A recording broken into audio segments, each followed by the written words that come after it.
So Taylor, I have to tell you, I am really excited to talk to you again because when we talked originally in our first interview, we learned about your business. And then I was really curious. So I went and ordered your products. And I know this sounds like it might not sound real, but it's true. I love your tea and it is life-changing for me. And I feel like I'm a little bit of a fangirl of Oh, you. no. Honestly, okay, I am drinking your tea right now. It's coconutty cream.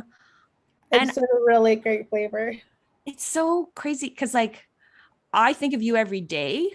Whenever I'm making this tea, I'm like, isn't that cool that I kind of know the person who made my everyday beverage?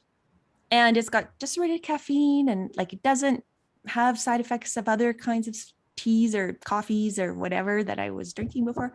That's some So, of, yeah, that's some of the best parts is like, it's so crazy to think that my tea and my products are incorporated into the daily lives of everyone or who are customers. It's crazy. It's so crazy to me. and to me, knowing the person who provides it too is really, I think, very cool. And I have that ability to be grateful to a person, rather than to a corporation, which I'll, is I'll be honest. She mentions you practically every day because she drinks your tea. And at first I thought she was kind of obsessed with one of our participants, but it just turns out she really likes your tea. Yeah. And I am totally okay with that because I too am obsessed with tea and our tea in particular. So I think that's a really good way to start, is just to talk about your journey to becoming an entrepreneur. We're here to talk about disability and employment. So, that's you as an entrepreneur is really, I think, intriguing, hopefully will be intriguing for our audience.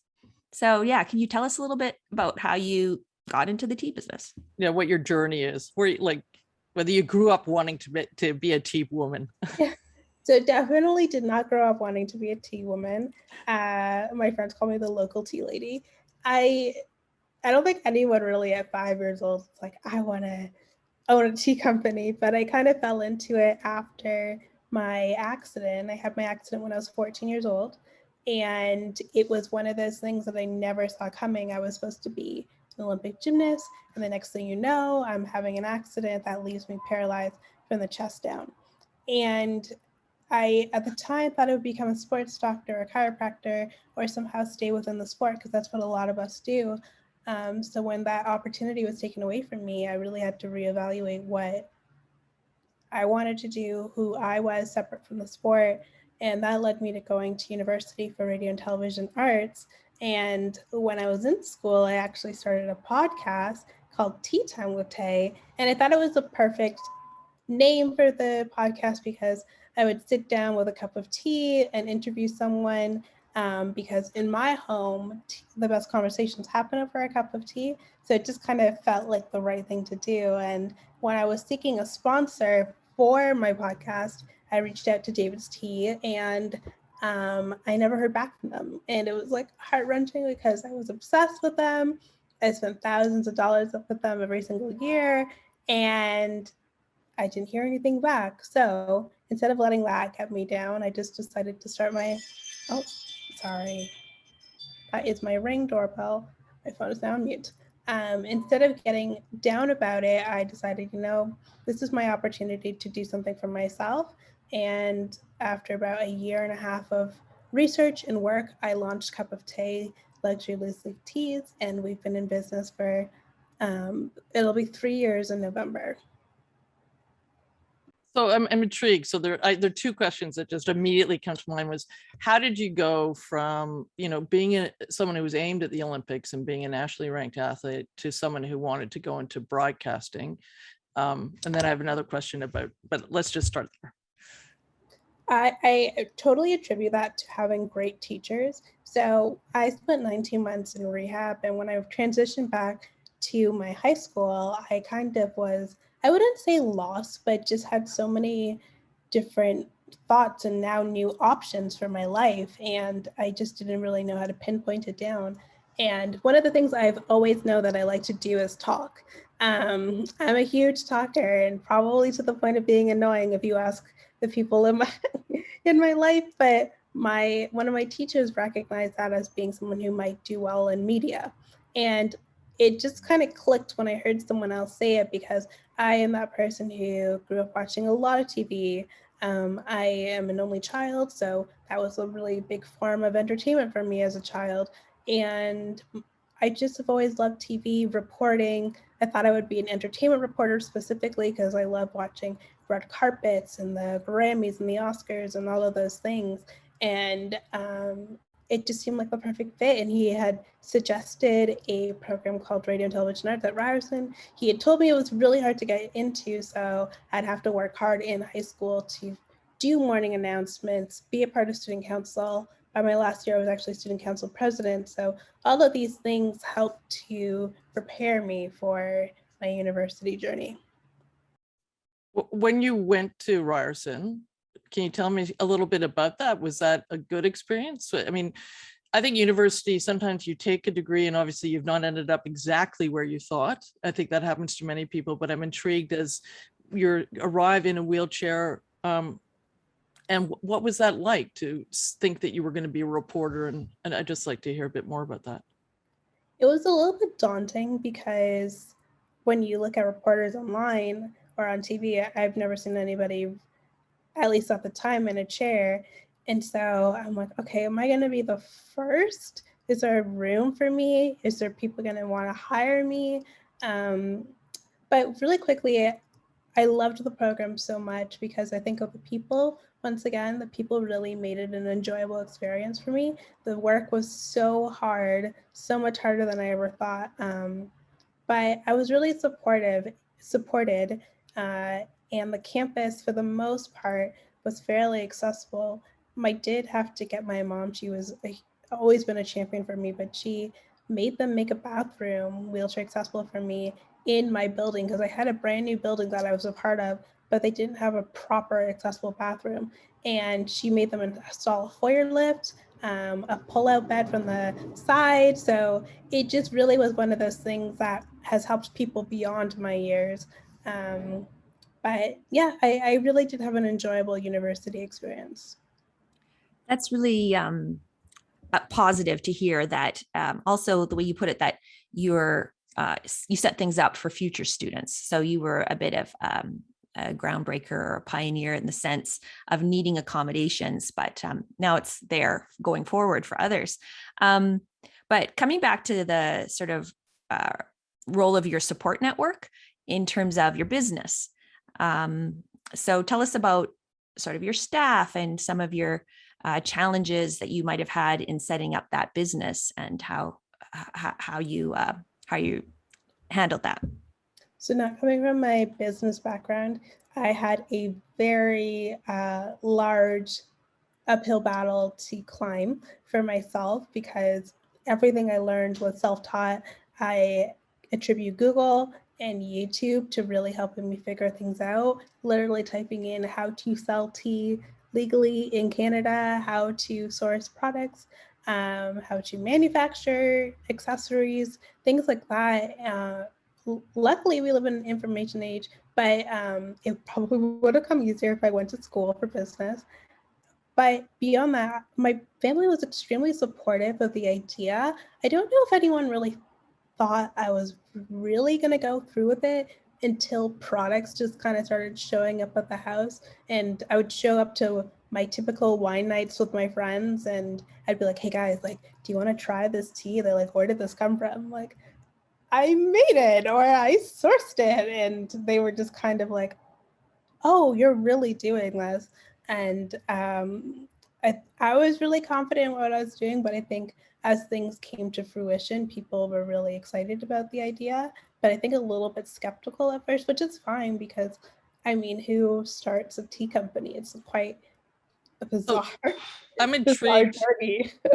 I'm intrigued by, I mean, what you talk about Googling. I sort of know that when you start up something and you're a novice. I mean, the balance between just a regular person starting up a business, unknown, they've found a passion, you've got your podcast over tea, you decide you're going to do your tea. What do you think? Do you think your disability helped you in certain ways? Or what role did your disability play in all of this, do you think? I probably would have been able to do things a little quicker if if I didn't have a disability, only because I think for me, the confidence wasn't there. I wasn't really confident when I went into certain meetings sometimes with different vendors or wholesalers I wanted to work with, because I thought they would judge me. And so I think at first that really held me back, but I think it was more in my head than actually someone else caring who I was or what my disability was. And I think just like additionally, having been an athlete has really been a beneficial to everything I do. My mindset is a lot different, I've come to learn, than perhaps someone who didn't grow up in sports, because I learned at a really young age that if you want results, you got to work really hard. I knew that if I did 100 sit-ups, that in like 2 weeks from now, I'm probably going to have another ab or be stronger. And so when you learn these lessons from a really young age, it just seems like second nature to see a challenge, but then be like, okay, I can do it. It's just going to take a lot of work. I mean, I think you're right. Sport makes a huge difference in it teaches you a lot psychologically. You said that about your lack of confidence. I mean, I'm really aware you're a woman of color, you were in a wheelchair. There are all these identities that I'm sure would have just like conflated to make those meetings feel, I think, heavier in some way. And do you think, I mean, you were a woman of color beforehand and then adding disability. What do you think that mix does for you? I think it surprises people more often than not. I always say I'm not the typical blueprint of what you think of when you think of a business owner. And when you think of a business owner, you're like, okay. When you think of an entrepreneur, the first thought that so many people have is like a white heterosexual male. Then the next thing they're like a white female. And then if it's not that, you hear, Black-owned businesses or BIPOC-owned businesses, but you don't often hear BIPOC-owned businesses that are run by someone with a disability. Like, it's just the last, it's at the very bottom of the list of expectations. And so to be going into an industry that is so old, tea is one of the oldest industries in the entire world. You have the 20s that are like almost 100 years old. You have Tetley, you have Lipton, David's Tea, which is now like so dominant, especially here in Canada. So to enter into a market like that, while also being BIPOC owned, female owned, and disability owned, it really shakes up people. But I'm happy to be a little bit of a disturber. I don't mind. Do you think it makes it better? Do you like it? You're more noticeable? People will remember you if they actually get to meet you? I think I definitely think I'm more memorable. I think a lot of, I had to really think about, in terms of branding, what I wanted to do. Did I want to just have a brand and let it exist in the world? Or did I want to attach myself to the brand? And now I recognize that my story along with the brand is actually imperative to the brand's success. And I know that if there ever is an opportunity for me to have an investor or sell or something like that, it would be extremely important that I still be a part of the company because of that. And not a lot of entrepreneurs like to do that, but I'm okay with doing that, because I'm hoping that through my business, I'm able to provide an example for other people who come after me, that you can look like me, be like me, and still be able to have a company like the one I'm building. So how did you know that? Like, how did you know that it mattered, that your identity was tied to it? So was there an example where you realized you were going to a wholesaler and it made a difference, or was it the people you were selling to? And then I'll be quiet and let Andrea get her questions in.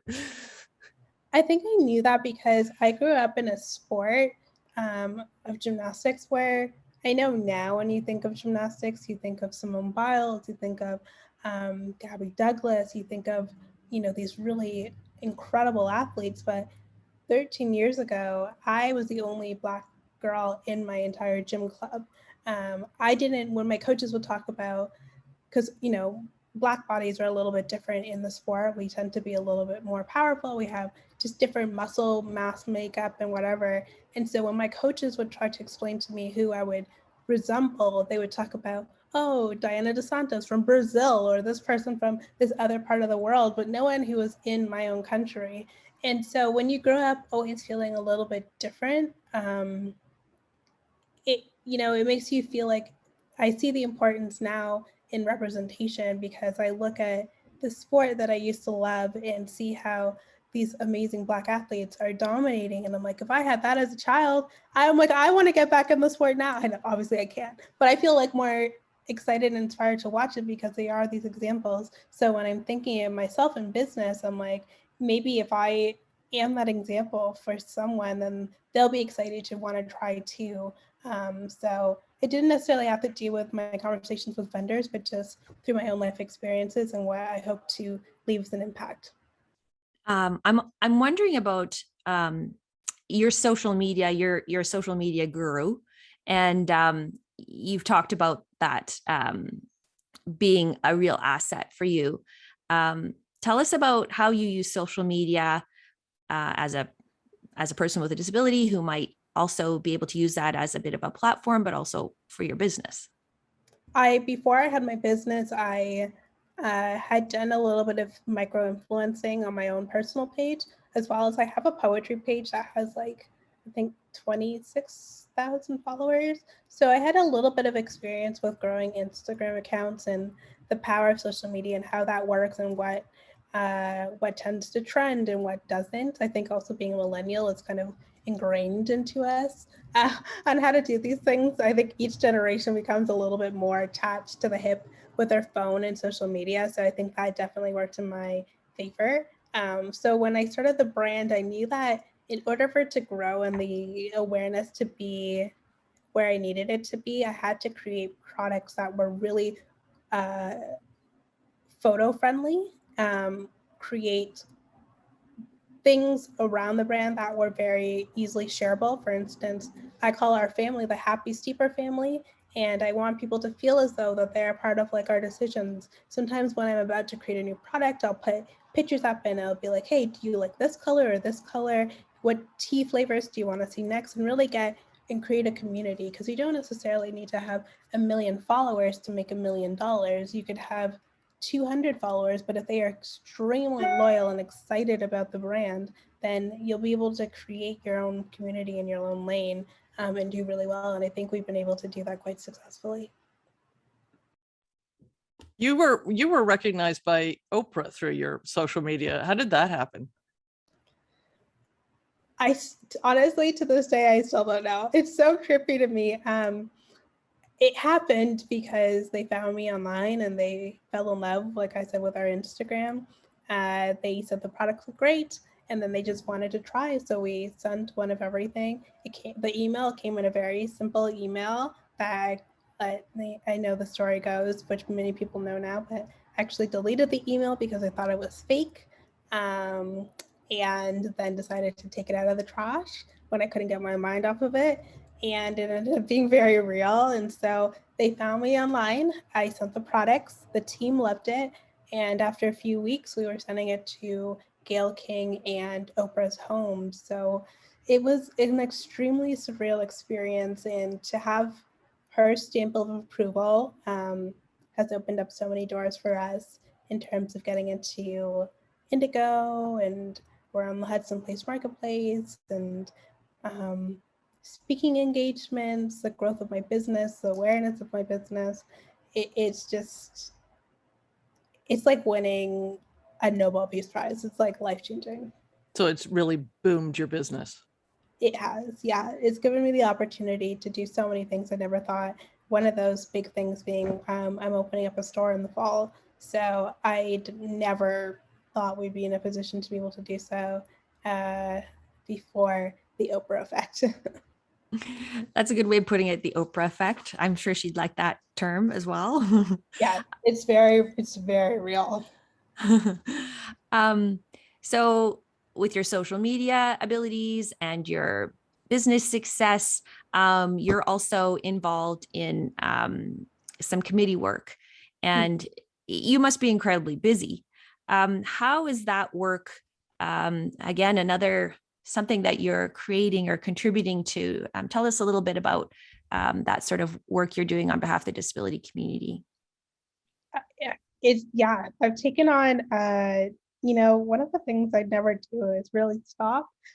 think, I don't know what I'm running away from, but I am currently a part of 3 incredible different opportunities. So I'm on the Premier Council on Equality of Opportunity. I'm on the Accessibility Council for Ontario, and I was recently appointed to the board for the Spinal Cord Injury Ontario. So I have decided to volunteer for all of these things for different reasons. I realize how lucky I am to have even a little bit of a platform. And so the responsibility I feel to raise awareness and also get involved and know what's happening in terms of policy is extremely important to me. I was really supported by my community when I was going through everything. So this is I feel like you don't always have to like through funds necessarily. That's not the only way of being involved. You can just be a part of the change in so many different ways. And I think this is my opportunity and opportunities to do so. It definitely keeps me busy, but it's been a really great experience. And also I've been meeting incredible people through it. Like I've gotten really close with the CEO of Big Brothers Big Sisters because she's on the council of the Premier Council. So it's a great networking opportunity. It's an opportunity to get back to the community and hopefully inflict real change. You also, part of your proceeds go towards mental health. So I'd like to know how that works in for you with your physical disability and why you chose to do that. Yes. So many people think, the obvious choice. I knew when I started my business that there had to be a social cause.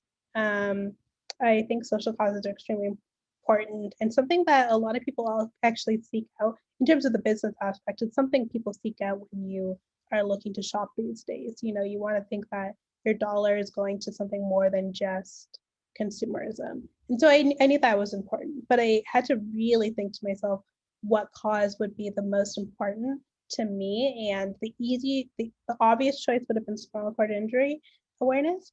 And the reason why I didn't do that is because I wanted to choose something that affected and was relatable to a wider range of people. So mental health causes and mental health issues affect 1 in 4 people, whether that be directly or indirectly through a family member or a friend. And I think the conversation around mental health is so stigmatized even still. It's definitely gotten a lot better, but it was the hardest part of my journey after my accident was actually the mental health struggles rather than the physical struggles. And it wasn't something I felt comfortable talking about because of, not because I don't have amazing family and friends, but because it's just not the culture I was grown up in. And anything I can do to change that is important. I think that some of the organizations we support, like CAMH, have done a really, really, really great job of implementing change. And it's something we hope to support in terms of spinal cord injury. I hope to one day have actually my own organization. So I definitely will be able to specifically hone in on that. But I think I want to do it in a little bit of a bigger way, with me being a little bit more involved in the organization itself. So I have a question for you. Given that you're a young entrepreneur who's disabled, I think there are federal government grant programs. There are also nonprofits that are meant to help people with disabilities or spinal cord associations. Did you in any way sort of tap into those environmental or government or non-government programs? Did they help you personally, or did they help you with your establishing your business or expanding it? I actually didn't. Something I kind of regret not doing. I'm always the first. So I'm always the first person to say that tap into the resources, they're always there. Tap into the resources, they're always there. I didn't do that myself. And unfortunately, a lot of the things that I could have qualified for, I don't currently, because either I'm too many years into my business, I'm not considered a startup anymore, or we've passed a certain threshold in sales to qualify. But I want to reiterate that there are so many different grants, opportunities to be able to get that from the government. So if you take the time, especially if you're starting your business, take the time to seek those out because it can really help you along the way. I definitely have had things post, not necessarily for disability, wise, but through other opportunities of winning something. For instance, I won Young Entrepreneur of the Word of the Year for an organization, which came with a little bit of grant money. So things like that I've done along the way, but I definitely did not take full advantage of a lot of things I could have qualified for initially. I guess I'm interested in any personal hacks you might have in terms of how you do things, any accommodations that you found have helped you. You're probably working a lot from your desk, just those kind of things. Is there anything that you really swear by or that has helped you that you could pass on to others? I probably have a very unhealthy relationship with my laptop. We're attached at the hip as well as my phone. I don't have children, so I like to think of them as my children. So if you have an unhealthy relationship with your love for your children, that's kind of what I do with my computer devices because it keeps me connected. I'm constantly working all hours of the day. The great thing that I like in terms of working around my disability is I do have quite set hours for certain things like nursing, or when my nurses are available. Because I have my own business, I'm able to create my own schedule. So most people work 9 to 5. I might work 1 to 10, or you'll find me up at 2 o'clock in the morning because that's genuinely when I like to work. So I do have a flexibility in terms of that and working around my disability, my nurses, in my business. But especially now with me opening a store, I know that a lot of things are going to be changing. I have to be a little bit more used to the typical work hours. But I think having my accessibility needs met with my laptop, I use my phone with Siri to type a lot of things, and it really easily transfers over to my laptop, which makes getting through my emails extremely quick and painless. And I actually don't sit at a desk. I have this wooden board actually that's cut out perfectly in the shape around my stomach area and my armrest to plop my laptop on, so it's at a comfortable height for me for typing. And do you use hardware or software hacks for that? Do you have like things that hold up? I mean, obviously the board is one thing, but do you use, because your use is limited, do you type with just the edge of your hand, or do I assume you have predictive sort of software when you're typing and things like that? So I used to wear hand splints on both of my hands and put pencils with erasers in and type like this. That's how I did it when I came out of physio. Over the years, I just kind of, so this hand I can actually flex my wrist. The other one I actually can't. So I've just gotten really fast at typing. I'm extremely fast at typing using the corner of my pinky on my phone. Yeah, so I use the corner of my pinky on my phone. And so even through at university, all of my essays were written on my phone and then just copy and pasted onto Word or whatever I was doing. I actually type faster than most of my friends do. So I've gotten quite good. So I've got a quick question. I mean, you talk about your nursing care. A lot of people with disabilities are dependent on either government programs or an insurance settlement.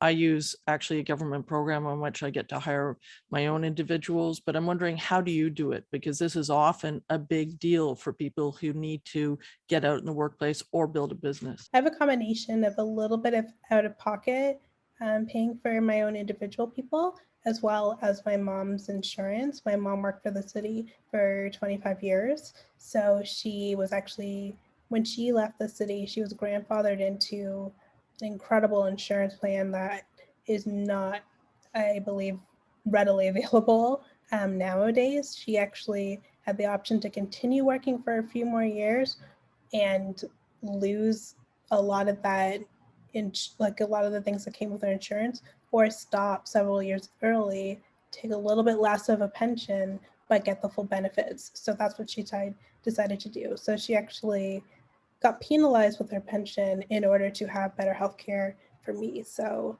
she really came through. So in a sense, you got really kind of not lucky, but you're fortunate. I am very, very much so. That's why it's so hard because I know that so many people, that is a huge barrier for them. And don't get me wrong, there's still a lot I pay for myself, but if you have great insurance, it goes a really long way, which I know so many people understand and know.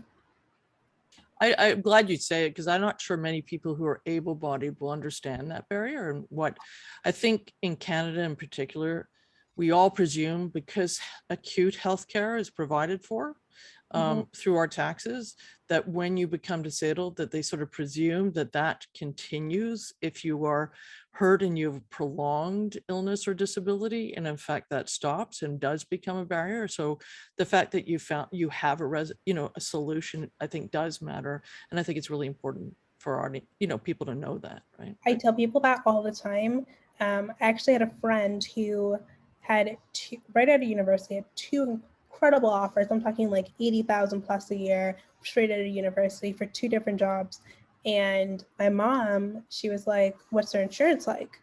And she had explained it to them. And one of them offered like $2,000 a year for physiotherapy if the person needed it. And she's like, yeah, this is great. And my mom's like, if you actually needed to use that might last a month or two. Like, it doesn't go very far. And she ended up actually going with the other company that had a way better plan, because I don't think a lot of people think about these things. You're like, oh yeah, I have insurance, but like, how far will that really take you if you really need to use it? And I think if anyone who is able-bodied or not able-bodied should really take that into account when seeking out employment, because that could be a huge difference. It doesn't really matter. You might want to take a job that's $5,000 less a year if you have a job that will provide you and have you for that rainy day, because we all will experience it.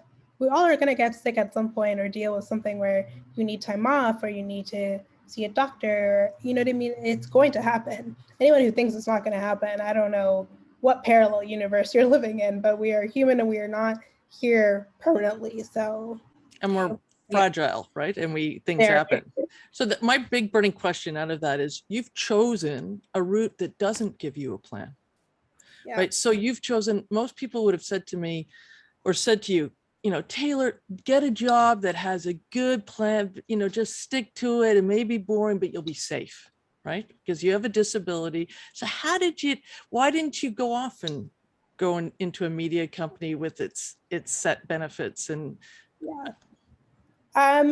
it's because I'm banking on myself. I really am. I'm a strong believer that this path for me will be able to provide me with everything I've wanted and more. My main goal is to be the first person in my family to create generational wealth. I've seen a lot of other families that I grew up around, because there's a lot of very wealthy families in gymnastics. It's one of those sports that tends to be expensive. Wasn't my family at all. But seeing that as an example, I was like, I need to create that for myself. And I knew that starting a business would be the only way. And if I need to be the first person in my family to take that massive risk and go out into the waters, like, I am willing to do it for the betterment of everyone who comes after me. I love to hear how you're sort of groundbreaking in a lot of different areas. Another sort of practical consideration is, like Chloe was mentioning, if you have a company that you're working for, they're responsible for your accommodations, or they will sometimes provide your accommodations, depending on your agreement or your insurance or whatever. So I'm just curious about that desk of yours. Was that something you sourced yourself? Was that an OT that suggested it for you, or maybe someone built it for you? I don't know. I'm curious about that one thing. When I was in Bloorview Kids Rehab, they had made me a board through OT. It was fitted more for my old wheelchair. And so I just kind of been still using it for the last few years. Funny enough, 3 weeks ago, my friend who has a father who has a farm out in Mitchell, she was like, girl, this board isn't working for you anymore. Like, we need to figure something out. And she actually traced my board took it up to Mitchell, and her dad, who owns a farm and a wood chopping facility, he actually made it for me. But and so that's what I'm using now, and it's perfect. It's so great. But I had the blueprint of it and the idea for it because of an OT. I think anybody who has the opportunity to, try to make their life a little bit easier, OTs are absolutely incredible with that. They're so creative and inventive. I never thought before my wrist was strong enough that I would be able to type with erasers, but it got me through the majority of high school. And so they really do think outside of the box and make this board. If anyone knows me, I travel with this board literally everywhere. I eat off this board. I go to restaurants and bars, speaking engagements. Like, this board really helps me out in so many different ways. Yeah, my mom has a similar thing. So my mom's in a wheelchair as well. And so it slides onto her wheelchair. It sounds like it's not as big as yours is, because it doesn't give her enough room to be on a computer necessarily. But I think it's also, we need to give credit to people with disabilities who, like all the people that we've interviewed, we've heard of some kind of personal hack. And people with disabilities are maybe naturally entrepreneurial in the sense that they're trying to create, or they have the lived experience to know what might make their lives a little bit easier. And so we see these modifications, and we see these new inventions coming out of the disability community all the time. And I think able-bodied people don't realize that at all, or give credit to people with disabilities. So for example, voice recognition software, right? Now we take it for granted that it works and it's great. If you are too tired to text someone or too lazy, you just press the record button and voila, you've got your text typed out for you, which I do quite a bit because I'm a terrible texter. So I feel like there's so much to be learned from somebody who is faced with some challenges in life. They will try to overcome them, right? It's just something unique and exciting about people with disabilities, that they've started to see the possibilities for that kind of innovation. Absolutely. I am constantly in awe of the hacks that some of my friends do. Like, even I have a girlfriend out in LA, and she loves makeup, and she's a quad. She's a little bit more hand movements. Oh, quadriplegic. I won't speak in short terms, but she found a hack to doing her makeup and taught me how to do it. And what she does is she puts the brush in between and weaves it through her fingers, and then uses it like that. I have a hand splint I use to help me eat, but my friend's husband is huge into like 3D printing, and he said that one day he was looking at like different things he can print, and he saw this like handcuff that was on the website, and he printed me a 3D printed handcuff to have another option for eating. So I think it's just so amazing, all of the little hacks people have, and I'm constantly learning, and people are getting more inventive because we're all just trying to make life a lot easier. So on that basis, I'm probing a bit because I'm intrigued by this, because these have been barriers to me at different times. What about transportation for you? I found public paratrans really tiring, really difficult to use, booking well in advance. It was late. If you were late, you were left behind. Like it was hugely problematic. And if I hadn't gotten my own sort of hand-controlled car, I wouldn't have completed my degree. I just wouldn't be where I am without that. So I'm intrigued how you've coped, and whether you have a transportation issue or that you resolved. when I was in high school, I would use Wheel-Trans to transport me to physiotherapy. And just how many times have you either been left or gone on a 3-hour route to something that should have taken maybe half an hour, or booking in advance, but like I'm a young person, so like if I want to go here and want to switch my plans and go there, I can't do that because I haven't booked it ahead of time. So throughout my high school experience, I was like, this is not working for me. Luckily, I was able to get a wheelchair van, which my mom would drive. I know that I could potentially learn how to drive. I've seen people with less movement than me drive, but I'm terrified of hurting other people. So I'm just not gonna, I'm happy being a passenger. So I had a van for quite a few years. And a couple of years ago, I got a converted Ford Explorer, which is like my baby, my other baby. And I love it because I get to sit in the front. I actually have something under the wheelchair that drops, like it's like a mechanism where I drive over it in the car, locks me into the front. And I just think it's great because I think I always thought I'd have to use a van, but I don't. I have a Ford Explorer that I absolutely love, and it's my main means of transportation. Otherwise, Uber will like Wave has gotten a lot better in Toronto, and pre-pandemic, you would find me in an Uber many times a week going out to hang out with my friends. So you were actually had a job where that you had to travel to previously, and so was that would you get rides to work from your mom in the van at that time, or was that combination? I guess it was previous to Uber, maybe, that you were working in a workplace. Yeah, I interned. I had 3 internships where I worked at Global News, Entertainment Tonight Canada, and the Canadian Olympic Committee. And all 3 of those were throughout my university experience. So I did have my van at that time, thankfully. Otherwise, I probably would not have shown up at work on time, probably ever, because I rarely, if ever, ended up showing up where I was supposed to on time.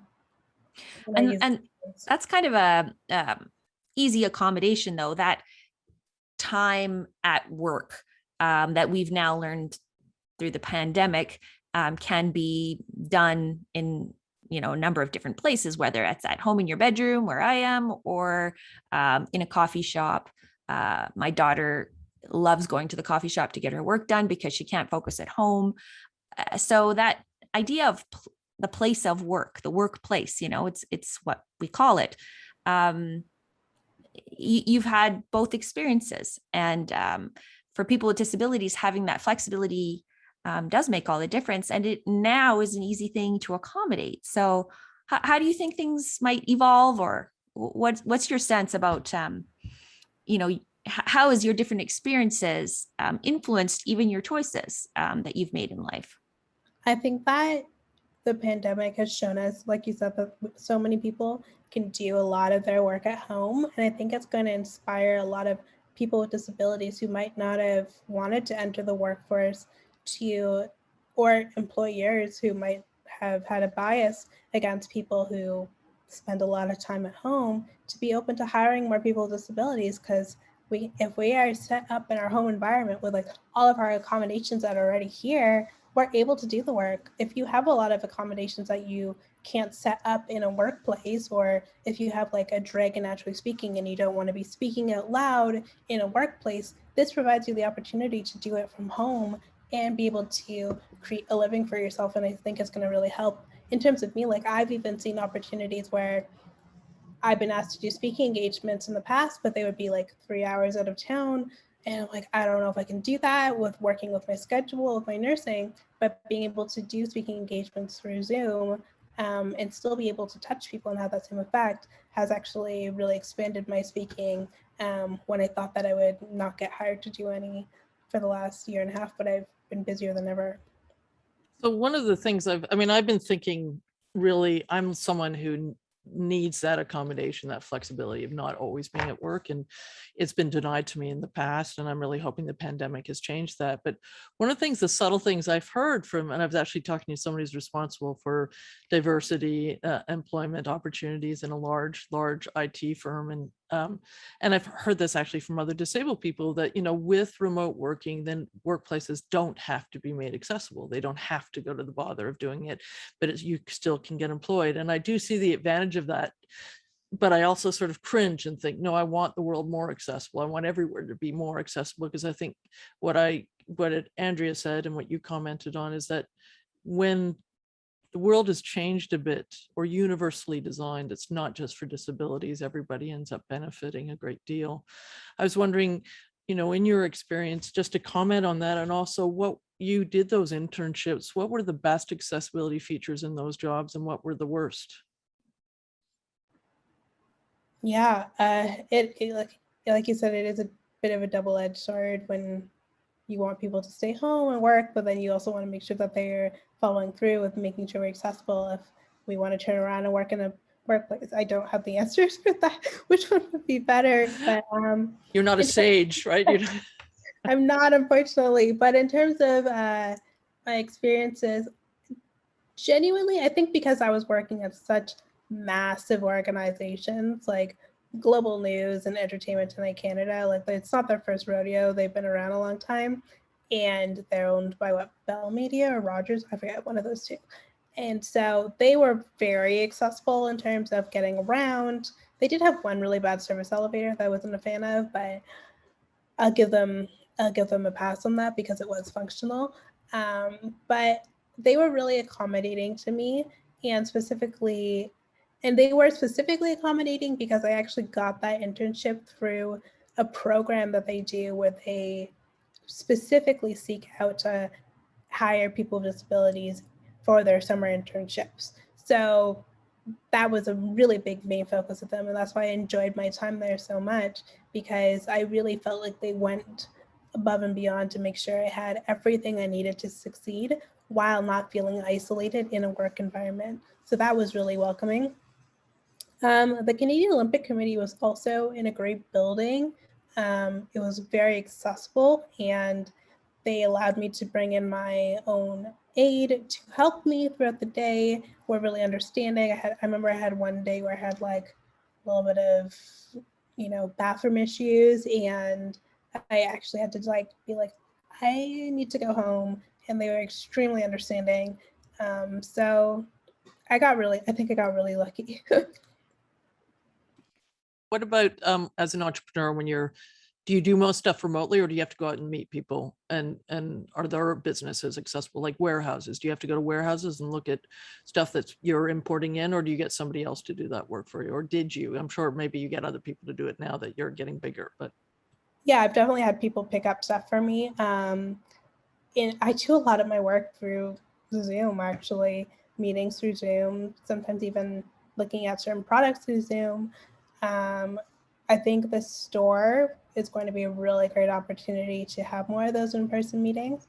And I think that's going to open up a lot of opportunities. But beyond that, it's actually been quite easy to switch from pre-pandemic to pandemic mode and continue to work quite seamlessly, actually. So I think my specific industry, it didn't get affected too much in terms of how we go about business. Chloe and I have the same experience because we were working remotely before the pandemic hit. So we had already been sort of set up to use some of the video conferencing technology, and we were working that way. Our culture was sort of around that, but the pandemic has improved our skills and our culture, I guess. We're getting more used to working remote.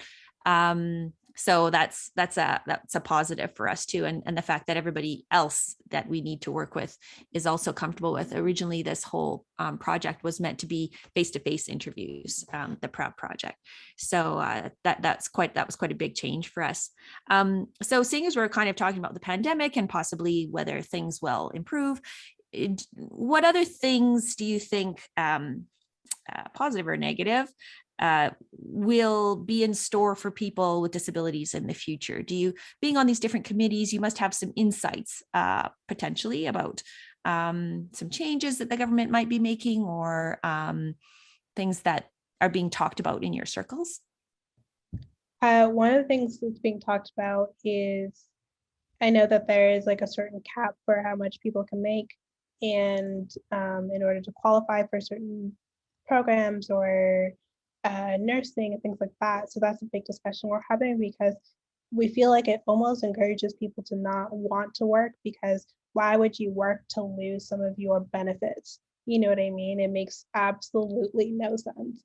And it's a real big struggle, because you have people who want to get involved in work but don't want to be penalized for making a living wage like any other person would. It seems so backwards, and something we're trying to work on. I think you're going to see us be certainly a lot more involved in the decision making. So often, like, things are done for us, not done to us, not necessarily for us. We're not a part of the conversation of what we actually need. And I think that's going to start changing. Also, with people just being more comfortable acknowledging the fact that whether it's physical or mental, that so many of us live with a disability. And I think when you are more open to those conversations and people feel more comfortable speaking up for what's right, their rights, and what change needs to happen. So I think we're in a time where there's no better time for change. And I think it's only going to get better, genuinely better from here. Yeah, I really do. I mean, I think the trap that you talk about, that your committees, you say you're working on that punishment, that punitive nature, that if you earn too much, because there are many people, I don't know whether you're being paid to be on your committees, but there are so many disabled individuals who volunteer, who then can't be paid because it will, even a nominal sum, and they're already living in sort of a realm of poverty, they're allowed their certain amount of resources, but they're not allowed anything more. And I don't think most of the population knows how sort of punitive that is, that model. And that I often wonder, I'm really grateful for people like you who are, going to committees and doing it. But part of me thinks, well, this is the type of work that disabled people really can do, is use their minds and contribute and use their voices to influence things. And yet they can't get paid for them, and they can't really get public acknowledged for them. I don't know how you feel about that sort of double bind people are in when they're doing the work you're doing. Yeah, we do on the Accessibility Council, we do get paid very little. But nominally for someone that could even so much put them over the edge. And it's really disheartening. And I know that they mean well, but I think specifically with this year's council, they have really had a wide range of people. So someone with a disability who's native, or somebody who has lived on a reserve, things like that, I think are going to help bring a broader picture to how these small changes, how much they can affect somebody in their entire life. Beyond that, even like the spinal cord board I'm on, like I'm the first female of color who is on the board, and I think they even recognized in the first meeting, they're like, we have done a horrible job of diversity and listening to other people's experiences and stories. And they're like, how could you guys have been around for this long? And like the majority of their board is white men, and that's not representative of the city and people they're trying to serve. So often people who do need all of these help are actually people of color or who are in disenfranchised opportunities. So you're helping people but not talking to the people who you're trying to help. That just seems very backwards. If you could give yourself another gift, like another asset for yourself, is there anything you'd want to add to your collection? Besides the gift of the gab, which you already have.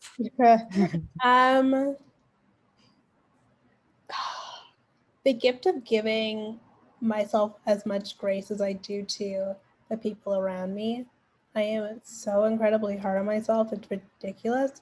And I constantly have to remind myself, it's things like this when you're talking and you're talking about the things I've done. I'm like, oh, girl, like we've lived some life, like we're doing okay. But in my everyday life, I'm just like, I have to do more, I have to be more, I have to help out more. And it often ends up coming and presenting itself in me having a little bit of a panic attack. And it's something in terms of my mental health issues, and struggles, I suffer with fairly bad anxiety, and it's because I always am doing something and I never take a moment of break, and I'm so hard on myself and it's not fair, and I'm constantly beating myself up for things that I shouldn't. And I think that if I were to be able to give myself as much grace as I give other people, I would be a more well-rounded person. That comes from being a high achiever too, which is sort of, it is that double-edged sword, right? Because you're hardworking, but yet you can burn out and those kind of things, right? Yeah. Yeah. Did you are you involved in gymnastics in any way, like in terms of the mentorship or anything? Did you what sort of sport or involvement in sport did you ever pursue that after your accident, in terms of sports for people with disabilities or anything like that? Well, Still Love Gymnastics is actually on my TV in the background. So still love the sports. Shout out to the Olympics. I didn't want to necessarily be overly involved in the sport in terms of somebody had suggested me doing announcing, which is, gift to gab, announcing. But for me, I know how I am. I'm very, like, especially when watching sports and gymnastics, I'm very unfiltered. I'm like, oh my God. And that's not appropriate when you're announcing. So I don't think I would have that be good live for something like that. But I think working at the Olympic Committee as an intern was a really great experience to kind of cap off, I guess, my sports journey. It was an opportunity to contribute and work towards implementing what we needed to implement towards the Olympics. And I got to work on athlete bios, which is really cool. So I got to learn a lot of different sports. I still am a huge lover of the sport. Like I said, it's on in the background. Admire it, but I think I'm a little bit more hands off. I'm a watcher, an observer now, not necessarily in the nitty gritty of it. So that leads me to sort of a question is, you're obviously on sort of building your business, things are going really well. If you could have, I mean, you've had some experience now, you're not old, you're sort of a young burgeoning entrepreneur, right? So you have some experience to offer some advice. So if you were sort of could take over the government for a bit and make changes to make the world better for someone like you going either into the workplace or a young entrepreneur who has a disability, what would you change? What would you sort of say needs to happen? Oh, so much. I know. Oh God, where do you even start? You can list as many as you want. Oh gosh, there's so many.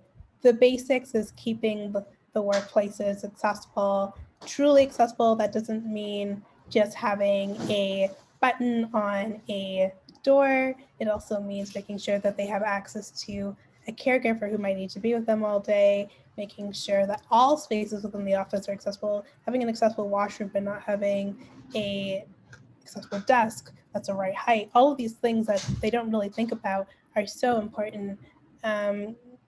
So that would be one of many. Also, making sure transportation is more accessible. We have so many stops still in our subway that are not accessible. So if you worked at that particular stop, how are you getting there? That's a big reason why I haven't been on the subway in a really long time. I know that they're doing a lot of changes in terms of the LRT, is that what it's called?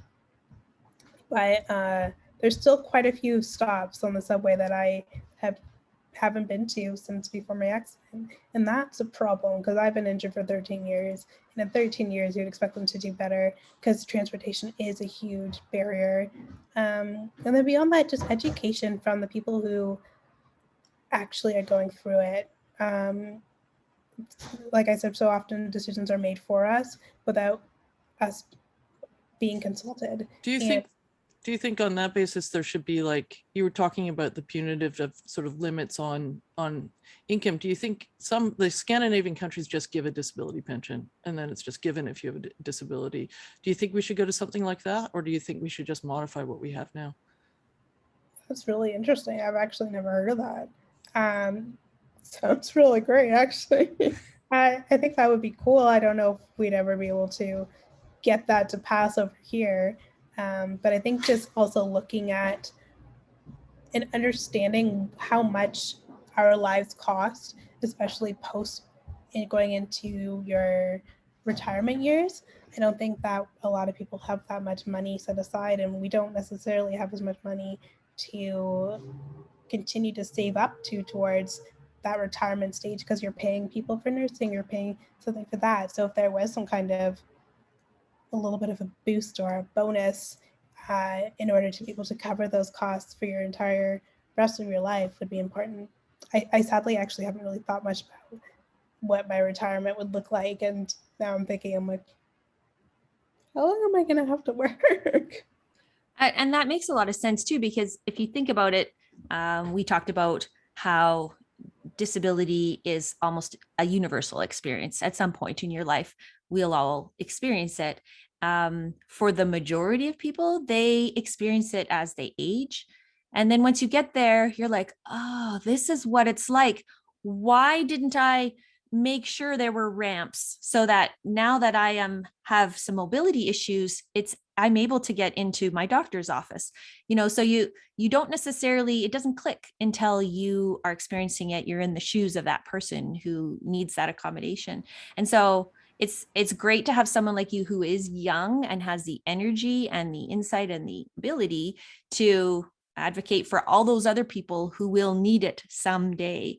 And I really feel that's what we're seeing happening now, is there's a more realization. Like before, previous generations maybe didn't have that awareness that it is better to ask someone who's living through it than to assume we know what's best. And whether it comes to diversity and inclusion efforts in the workplace, which sadly still people with disabilities are still not always even accounted for in those disability and inclusion efforts, because they're not in the workplace to say, hey, what about us? We need to be in that policy, or we need to be acknowledged and hired as part of your inclusion efforts. So, but we're talking about it. It is changing. It's an exciting place to be, kind of in the midst of this change. I mean, one of the things that I noticed in our conversation, Taylor, is what a big role your family has played in your private networks. And that you said you didn't involve debt, you had your rehab that was government provided, but largely it seems that you've had a very strong sort of drive yourself, and your family has. What do you think? And even when you were, when you went to school, your mom was an HR specialist. She knew what was required by law. She got it done. Not many people would have had that. What do you think? It just makes me really aware that if you don't have those private things, then you're really you're in trouble a bit. And do you think there's a better solution than what we've got now? Yeah, it's kind of scary. I know that there's so many things. I got injured really young, so I was only 14 and a teenager, so I didn't know anything about life at all. Like, I was a child. I didn't know what I was doing. And so luckily, I had a parental figure who was really great at navigating all of these governmental issues and things. But I often think about someone who might have, my mom is an immigrant parent, but maybe a newly immigrated parent who may not speak the language as much, and what those conversations look like. And sometimes you have to yell and scream before anything is done. And my mom definitely had to do that. But if you don't have someone who's able to advocate for you, what does that look like? In the Accessibility Council, what I've been bringing up is like telling people that on each of these places, so universities, workforces, they need to have someone who is specifically hired, and their job is to be a disability advocate. And the rate of disability is only going to go up, and what that disability advocate would be the facilitator between the employee and the employer to make sure that all of their needs are being met, and that they are aware of the access and things that they can do, and not someone who's in government who they can go online and reach out to and like Google and find. Like, no, implemented into the system as like just as someone who's important as HR, or someone who's important as the finance department. They need someone who's like the advocacy department, because we're only going to get more people from all around the world coming into Canada. We're only going to have more people in rates of disabilities, and that's only going to continue to be a bigger issue. So we need to get ahead of it. And this is one way I think that you could ingrain it into the fabric of an organization. Yeah, and when you do have an expert in that role, you're able to optimize things, right? You're able to make it easier and cut out the red tape or the begging and pleading that might be required for you to get some sort of change or accommodation. So it just sort of makes sense for large organizations, for sure, like universities or corporations. And then in terms of like smaller organizations who might not be able to afford a single person for that role, I don't know, do you have any suggestions as how those kind of employers might become more accommodating or open or understanding of employees with disabilities? Perhaps having some kind of training of like disability and inclusion training when you're starting a business being mandatory. I know for me, like when I start my business, I have to take courses for like food handling and things like that. Why not have to take a course on disability inclusion and what that looks like, making sure having a checklist of things to make sure that your store, your, like for me right now, I'm designing my store and making sure it's all accessible. And even things I didn't even think about, like I don't personally, when I go to a washroom in a public setting, use handrails because I don't use the washroom that way. But when I was talking with my designer, he was like, oh yeah, you need to have the handrail, this is the height. And he knew these things because it was important, imperative to his work and his training. And I'm like, oh, if I was setting up a store that maybe was pre-existing, I wouldn't even think about these changes. And so making sure that people have that training and or awareness would be really great. I've been wondering, I mean, you've been great. I really don't have much else to say. I've been wondering, I think there's a stigma about disability. It took me a long time to claim the name, the title. I was very uncomfortable with it. I don't know how long it took you, but I think maybe these individuals who, maybe we just should have an advocate that when you're hired, if you've got an elderly mother who's in long-term care, or you've got kids at home who you need to get home to after school 3 times a week or 2 days a week, that we create the workplaces so people can be successful, and so that those types of things are dealt with right away, and so that they're included. So it's not just disabled people per se, but everybody has things that they need to deal with as they go to work. And if we can somehow make and maybe the pandemic has taught us that we can make those accommodations for everybody and still have a great deal of productivity and success. I don't know. Absolutely. I think the pandemic has proved so many companies wrong that they're not going to sink and fail if people aren't in the workforce every day. I think you're going to start seeing less, not a 5-day work day where you're in office, maybe 2 or 3 days where you're in office, but the rest of the time you can do stuff from home. And that will open up a lot of options. But thank you so much for being part of this podcast and being the first one.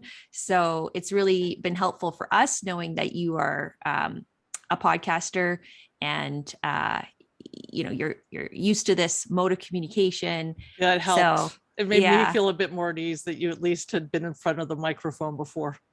Oh, absolutely. Yeah, I know. I love doing stuff like this. It's super fun. And thank you for giving up your time. I know your time is money and you've got to run your business, so we really appreciate it.